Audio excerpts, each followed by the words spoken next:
હવે અંદરો અંદરના ડખા બંધ કરી આપણે આપણું કામ ચાલુ કરીએ અને સમાજને જે દિશામાં લઈ જાવો છે તે બાબતે આપણે કંઈ વિચારીએ અને તેના માટે લડવું પડે, બોલવું પડે, ભાઈઓ સાથે નહીં, દુશ્મનો સામે.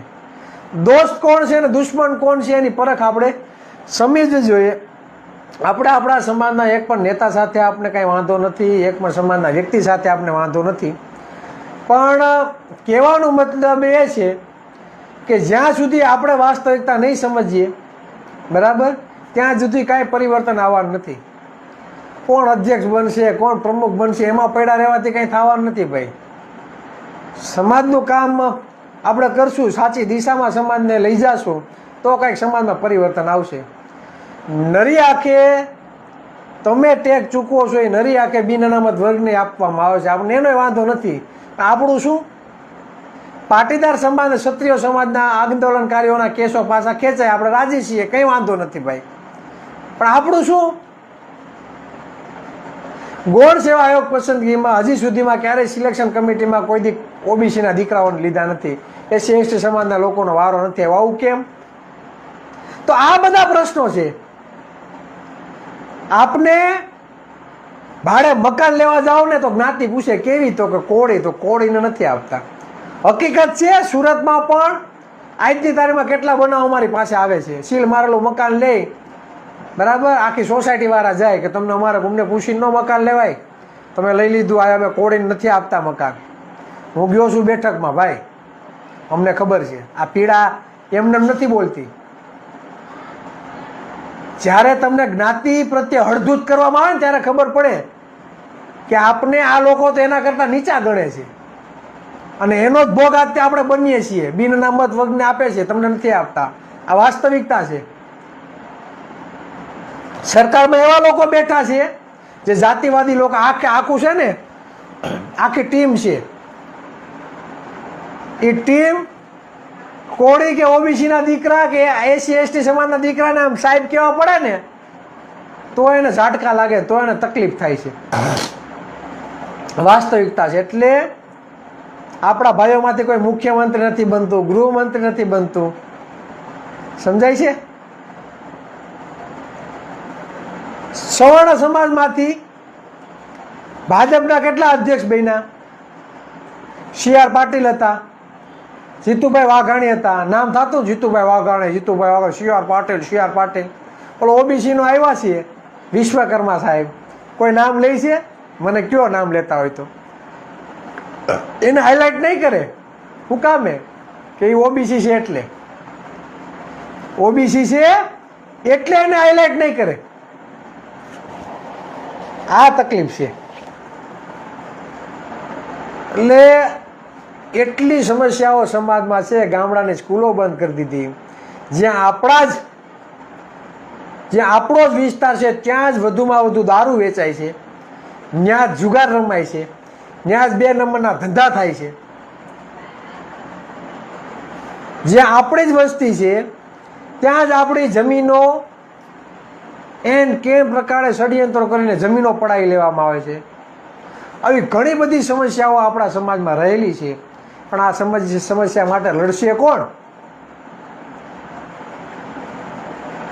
તમારા ગામમાં 700 ઘર હોય, તમારા ગામમાં 700 ઘર હોય, એમાં 500 ઘર કોળીના છે, 200 ઘર બીજાના છે. એમાંથી 100 ઘર એવા છે કે તમે જે દર વર્ષે ગામનો વેરો ચૂકવો છો એ વેરામાંથી ખાલી 100 ઘરનો જ વિકાસ કરે છે, 600 ઘરનો વિકાસ નથી કરતા. તો તમને તકલીફ થાય કે ન થાય? હે? સરપંચી 100 ઘરમાંથી, ઉપસરપંચી 100 ઘરમાંથી, સભ્યો 100 ઘરમાંથી સૌથી વધારે, અને 700 ઘર ગામમાં છે અને 100 ઘરનો જ ખાલી વિકાસ થાય તો તમને બળતરા થાય કે ન થાય? આંખો ખુલે કે ન ખુલે? બુદ્ધિ વગરના હોય, અક્કલ મઠા હોય, જેને બુદ્ધિ ઓછી હોય, અક્કલનો સાટો ન હોય ને એને આવી સામાન્ય બાબત ખબર ન પડે. બાકી બધાને ખબર પડે કે ગામનો વિકાસ ગામના વેરાથી થાય, લોકોના ટેક્સથી થાય. તો આ જ બાબત છે. ઓલું તમે ગામ લઈ લો ને આ ગુજરાત લઈ લ્યો. આ ગુજરાતમાં હોતા ને આ જ પરિસ્થિતિ છે. 60 થી 65% ઓબીસી સમાજ SC/ST સમાજ 85% સમાજ ટેક્સ ચૂકવે છે, મત આપે છે. વિકાસ કોનો થાય? 15%નો. કેનો થાય વિકાસ? માત્ર 15%નો. ને આપણે શું કરીએ?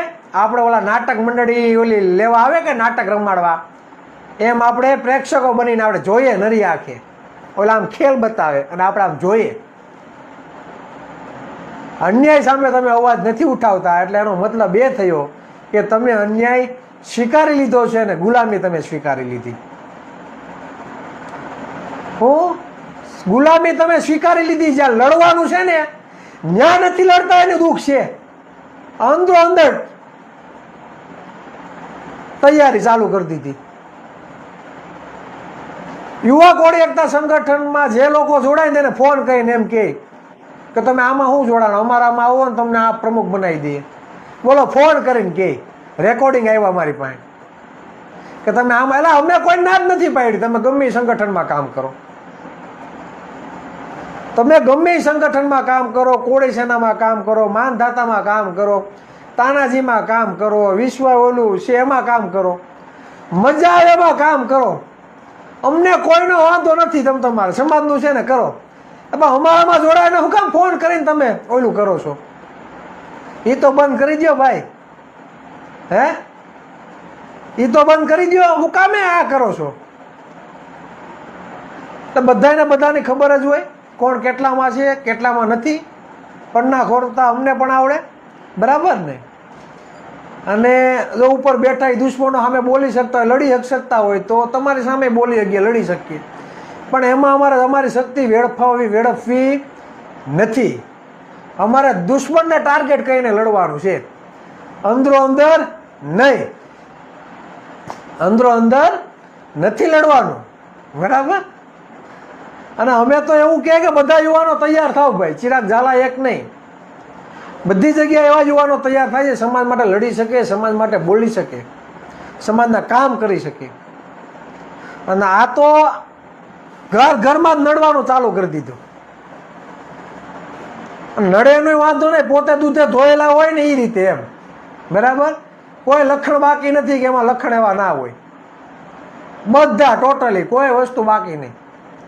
એટલે કહેવાનો મતલબ એ છે કે ભાઈ અમે કોઈ નડવા નથી માગતા, તો અમને પણ નડતા નહીં. અમને અમારું કામ કરો, તમે તમારું કામ કરો. તમે રાજી, અમે રાજી, અને સમાજને રાજી રાખો.